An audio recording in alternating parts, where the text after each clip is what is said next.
Қайырлы күн балалар, сендер бүгін етістік туралы білесіңдер. Мәтіннен етістіктерді табасыңдар, дерек көздерден қажетті мәлімет іздеуді үйренесіңдер. Алдымен етістік дегеніміз заттың қимылын, іс-әрекетін білдіретін сөз табы екенін біліп ал. Етістік не істеді, не қылды, қайтты деген сұрақтарға жауап береді.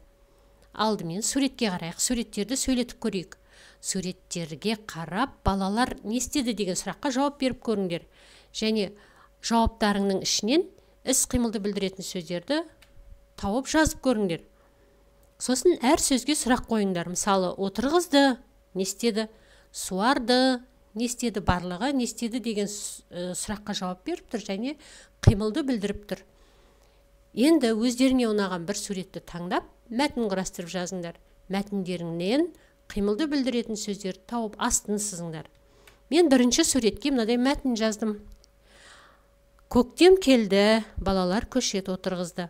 Марат жер қазды. Айгүл көшетті отырғызып ұстап тұрды. Сая су құйды.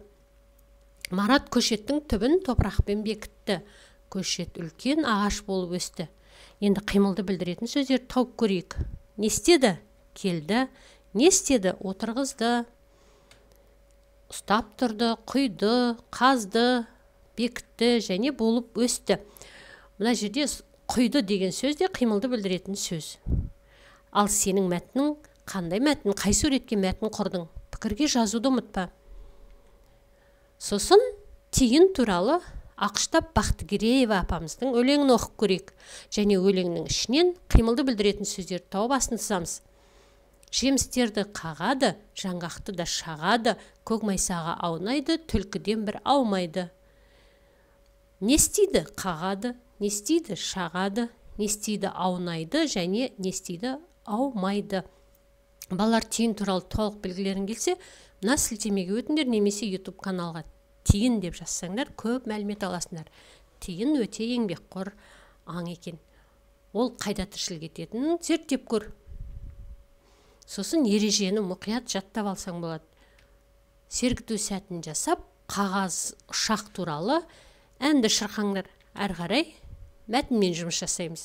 Мәтінді оқимыз, оған ат қоямыз және мәтіннен етістіктерді табамыз. Етістіктерді алып тастап оқып көріңдер.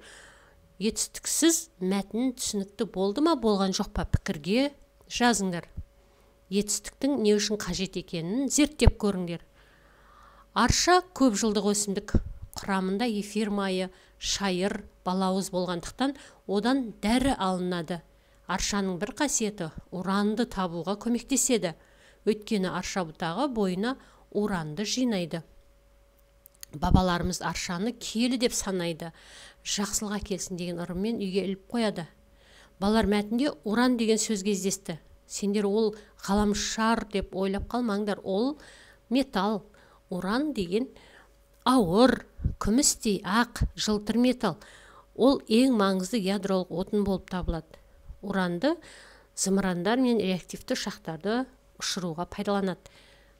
Тағы да толық мәліметті ғаламтордан біліп алсаңдар болады. Сосын өздерің 4-ші жаттығуды көп нүктенің орнына тиісті етістікті қойып, сөйлем құрап жазып көріңдер. Құраған сөйлемдеріңді маған пікірге жазыңдар. Мен сендерге міндетті түрде кері байланыс беретін болам. Көктем туралы сипатталатын сөйлемдер жазасыңдар. Сендер осы сабақта етістікті білдіңдер, дерек көздерден мәлімет іздеуді үйрендіңдер. Ал сендерге сабақ берген Гүлзина Жақсылық.